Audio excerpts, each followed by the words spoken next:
présente un nouveau tutoriel sur EBP Pay Pro 2015 sur les interrogations des données de paye.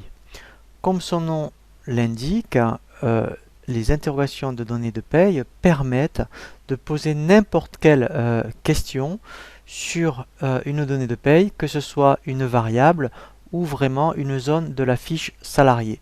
C'est vraiment très utile lorsque pour certains salariés, par exemple, quand vous voulez faire des contrôles de paye sur certaines données, eh bien vous avez la possibilité de pouvoir avoir cette information. L'intérêt également, c'est que lorsque vous construisez votre interrogation de données de paye, vous pouvez la rappeler tous les mois et en plus vous pouvez même ensuite avoir une mise en page particulière et vous pouvez ensuite aussi l'exporter sur Excel. Donc nous allons voir vraiment en détail cette fonctionnalité. Pour cela, dans le menu salarié, vous avez ici, vous voyez, l'option interrogation des données de paye. Alors, comme son nom l'indique, en fait, on peut vraiment poser des questions, soit sur des profil de salariés, soit des salariés par rapport à un service. Ici, vous voyez, vous avez des critères sur lesquels vous pouvez poser, je dirais, une question. Donc là, par exemple, vous voyez, mettons, d'où l'intérêt de créer des services. Vous voudriez connaître, admettons, les heures travaillées par rapport aux gens qui sont du service comptable, ou les primes, par exemple. Voilà, donc en fait, n'importe quelle donnée de paye. Ici, déjà, dans un premier temps, je vais demander, je ne veux voir que les salariés du service comptable. Dès que je vais faire rafraîchir, voilà. Donc là, j'en ai une, mais si j'en avais, admettons, 10, ça serait pareil. Et ensuite, voilà, c'est ici que tout se passe. Il faut absolument, effectivement, connaître un petit peu soit le nom des variables, soit les codes des rubriques. Alors, à force d'utiliser le produit, vous verrez que vous serez assez familiarisé avec ces données-là. Mais dans un premier temps, vous voyez, on utilise, vous voyez, vous avez un petit bouton ici avec un stylo pour pouvoir afficher ce qu'on appelle un éditeur avancé. Voilà, et c'est ici que vous allez poser votre question. Alors, en règle générale, c'est vrai que ça porte surtout soit sur des variables, soit sur des rubriques. Alors, on va commencer par des choses simples. Par exemple, ici, par rapport aux variables, vous voyez, donc quand je ne connais pas, je clique, vous voyez, donc ici sur le petit bouton pour me faire développer, vous voyez, toutes les variables que connaît EBP. Et ensuite, après, il suffit de choisir la variable en question. Alors, moi, je vais le faire sur une variable que je suis sûr qui est alimentée. Je voudrais, par exemple, connaître le nombre d'heures travaillées par salarié. Donc, il y a une variable qui s'appelle HEU réel, vous voyez, qui est celle-ci, voilà, qui veut dire nombre d'heures réellement travaillées. Donc, en fait, je double-clique dessus. Voilà. Alors, j'aurais pu la taper directement. Quand elle est bleue, ça veut dire que c'est juste. Si, admettons, oui, je vais faire exprès d'effacer le L, si ça devient rouge, c'est qu'en fait le nom de la variable n'est pas bon. Et quand on tape vraiment toutes les lettres, vous voyez, ça devient bleu. On affiche aussi ici la liste. Voilà, donc moi je vais bien sélectionner ça. Donc là, je fais valider et fermer. Et ensuite, pour qu'il m'affiche le résultat, je fais ici, vous voyez, interroger. Voilà. Et là, il me dit que Madame Duss, voilà, a travaillé, mettons, ce mois-ci 78 heures. Alors, après, en fait, quand vous voulez, donc là, c'est pour le mois en cours. Si vous voulez savoir depuis le début de l'année, en fait, alors, je vais faire F1, et puis après, on va faire vraiment toutes les syntaxes.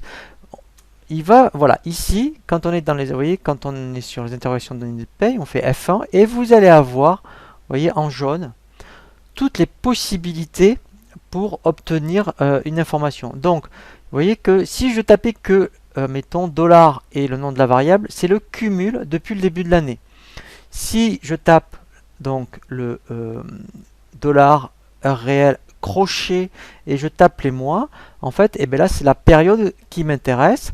Donc, vous voyez, si, admettons, voilà, donc là, mettons, vous voyez, donc là, je tape le dollar. Voilà. Donc là, c'est le cumul. Et après, pour avoir la syntaxe des périodes, ça peut être 2 mois, 3 mois, 6 mois. Voilà. Donc en fait, j'ouvre les parenthèses. Je tape les premiers caractères des mois. Donc quand c'est... voilà. Vous voyez, donc là, en fait, c'est noir. C'est que c'est... Entre guillemets, c'est que c'est juste. Vous voyez, donc il me l'affiche même ici. peux même double-cliquer. Et ensuite, je fais tirer du 6 et je tape, admettons, alors ça pourrait être de janvier à avril. Voilà, et là, en fait, vous voyez, il me montre bien la syntaxe. Vous voyez, donc dès que c'est noir, c'est que c'est juste. Je double-clique dessus et je ferme avec les crochets. Et là, en fait, ça veut dire, alors là, j'ai un bulletin pour un mois, mais là, ça voudrait dire qu'il m'afficherait le nombre d'heures travaillées de janvier à avril et il me ferait la somme parce que j'ai mis $1. Donc, vous voyez, je vais faire comme interroger, mais voilà, moi, j'ai la même chose parce que je n'ai que la paye d'avril. Vous voyez, donc, la syntaxe, quelle que soit la variable, la rubrique de paye, par exemple, c'est celle-ci. Donc, quand on veut une période, c'est les crochets janvier, admettons, et le mois qui vous intéresse, vous fermez, et après le cumul. Donc ça, c'est le plus simple que vous pouvez avoir. C'est ce qu'on appelle vraiment une requête simple.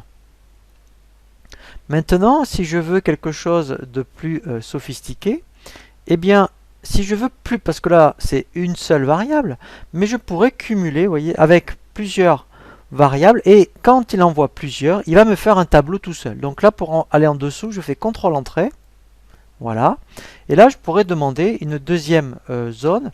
Donc là, mettons, vous voyez, alors, ça pourrait être, donc pareil, donc je clique ici sur le petit bouton, et puis après, on va changer. Ça pourrait être aussi, là, sur le montant d'une rubrique. Vous voyez, donc là, si je voudrais connaître, voilà, sur des rubriques de paye, alors ça pourrait être, admettons, si je veux faire un contrôle, vous voyez, sur, alors, ça peut être soit sur une base patronale, sur une base salariale, voilà, donc vous voyez, ça peut être même sur une cotisation en particulier, ne serait-ce que pour voir si le montant qui calcule est vraiment le bon, vous voyez, donc voilà. Donc là, mettons, je vais prendre un exemple, je vais taper, mettons par exemple, alors là, moi je vais faire annuler, et là, mettons, je vais mettre, admettons,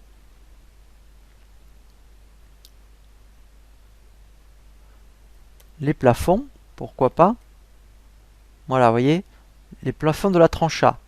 Donc là, pareil, si je fais le, vous voyez, le cumul, voilà, donc du coup, je vais mettre $1. Voilà, et pareil, je retape la période.